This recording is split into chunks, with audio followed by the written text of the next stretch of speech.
Marine Le Pen, de son côté, sort donc perdante de ce second tour, mais elle recueille tout de même 8%. On y faisait allusion à l'instant, 8% de voix supplémentaires par rapport à son score de 2017. Pour la candidate du RN, du Rassemblement national, cette progression en l'espace de 5 ans est la preuve que ses idées gagnent du terrain dans le pays. Et lors de sa prise de parole devant ses troupes, après 20 heures hier, on a pu voir à la tribune une Marine Le Pen presque triomphante. En dépit de 2 semaines de méthodes déloyales, brutales et violentes, similaires à celles que subissent au quotidien les Français, les idées que nous représentons arrivent à des sommets un soir de second tour d'élection présidentielle. Le résultat de ce soir représente en lui-même une éclatante victoire.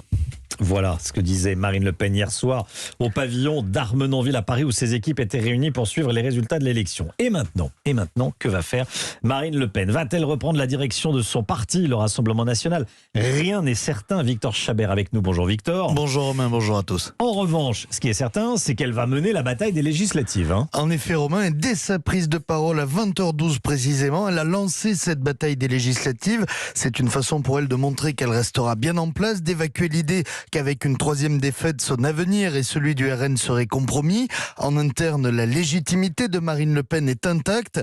Elle a fait plus de 41% des voix. C'est un score historique pour le RN. Elle n'a pas fait d'erreur dans cette campagne. Ses troupes se disent même fiers de la stratégie de proximité, de l'angle du pouvoir d'achat. Son débat avec Emmanuel Macron s'est relativement bien passé par rapport au dernier. Depuis hier soir, certains des proches de Marine Le Pen, comme Sébastien Chenu, veulent la pousser à reprendre les mains du RN, aujourd'hui présidé par Jordan Bardella.